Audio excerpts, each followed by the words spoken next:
dari Sragen, Jawa Tengah, atas nama Mursyid Effendi. Assalamualaikum untuk Habib Hussein Ja'far. Nah, lagi-lagi ini dari penanya untuk Habib Hussein Ja'far. Malam ini kelihatannya nggak laku. Pada antusias semua nih Habib. Pertanyaannya, apa amalan yang diistiqomahkan kepada abah dan ibu antum sehingga terlahir antum yang Masya Allah? Nah, gimana nih Bib? Ya, ngidamnya apa mungkin gitu Bib? Ya, sebenarnya terlihat Masya Allah aja karena Allah tutup aib-aib kita. Jadi pertama itu bahwa hanya kelihatan aja Masya Allah. Buktinya gampang, ini ketika ketemu Habib Hasan pakaiannya dihabib-habibkan. Ini kan kita sebenarnya pencitraan aja ini Habib kalau di depan orang baik. Tapi paling tidak kata Imam Syafi'i, cintailah orang baik meskipun kamu belum bagian darinya. Dan bentuk cinta itu salah satunya ketika ketemu orang baik kita jaga akhlak kepada orang lain, termasuk akhlak berpakaian kita. Tapi itu menunjukkan bahwa kualitas kita sebenarnya tidak Masya Allah sebenarnya. Cuman kita berusaha cosplay jadi orang baik lah. Berusaha pengen jadi orang baik dan lain sebagainya. Nah, apa yang diistiqomahi? Pertama, istiqomahnya dulu itu hal yang penting, karena kata Imam Abdullah bin Alwi Al-Haddad, istiqomah itu pertanda ikhlas. Misalnya soal live di Al-Wafa ini setiap hari Selasa jam 8 malam. Itu kalau hanya karena hujan, karena lagi dingin dan lain sebagainya, akhirnya enggak, kemungkinan berarti ini live bukan karena Allah, tapi karena gak hujan. Jadi Imam Haddad mengajarkan kepada kita istiqomah itu tanda ikhlas. Sholat subuh berjamaah di masjid. Oh kalau lagi dingin enggak deh.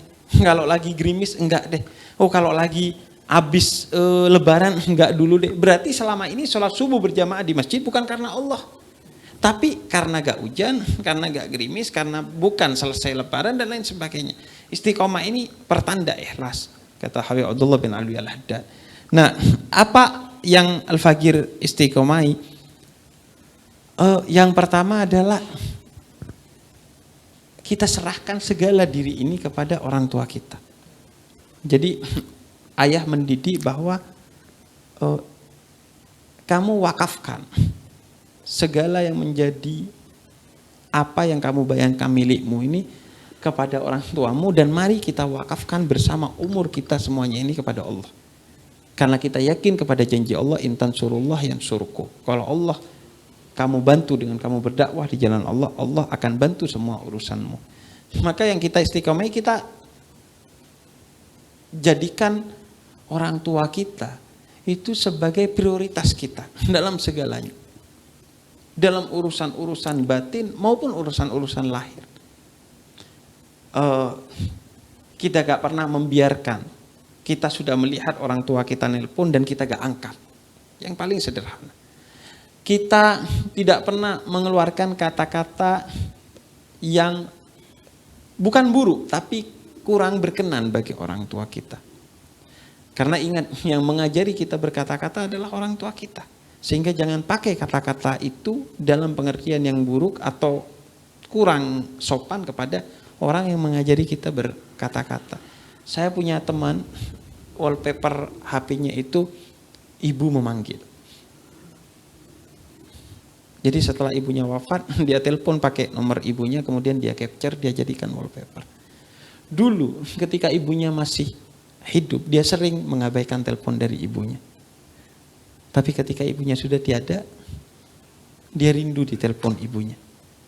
Jadi kita pentingkan orang tua kita. Secara fisik pun kita ada karena mereka. Kita ada karena mereka. Kalau bukan karena mereka, kita gak ada di muka bumi ini. Mereka perantara, wasilah yang dipilih oleh Allah untuk kita.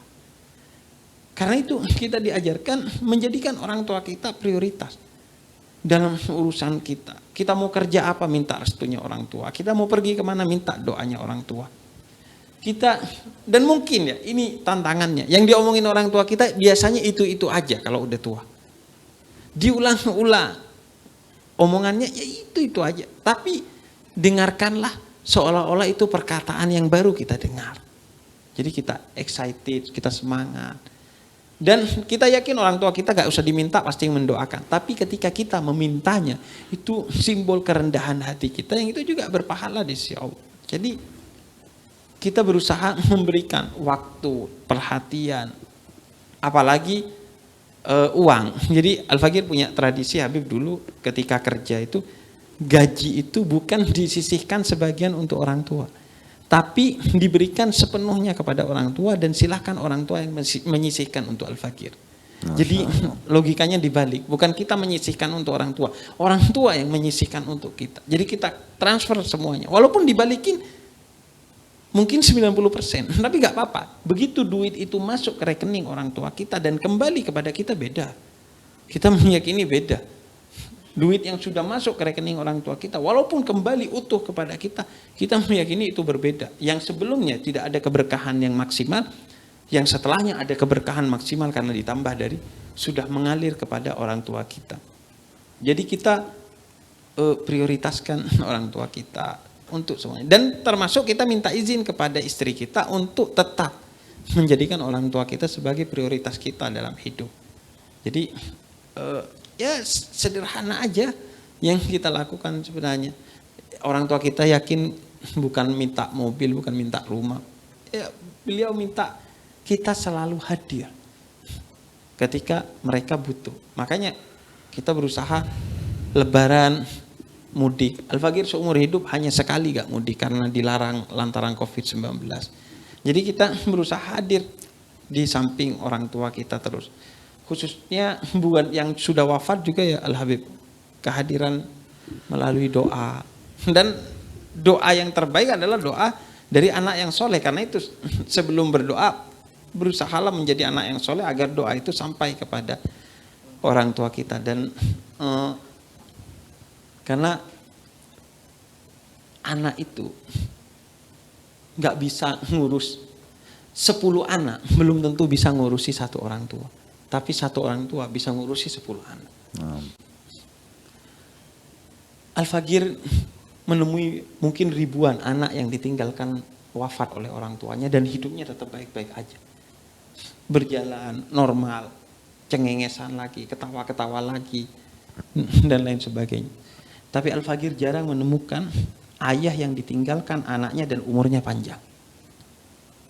Ayah ketika ditinggalkan anaknya yang sangat disayangi biasanya kemudian dia hidupnya minimal sedih terus. Bahkan sebagian yang Al-Fakir tahu akhirnya menyusul setahun, kadang 8 bulan, kadang 6 bulan, kadang 2 tahun menyusul anaknya.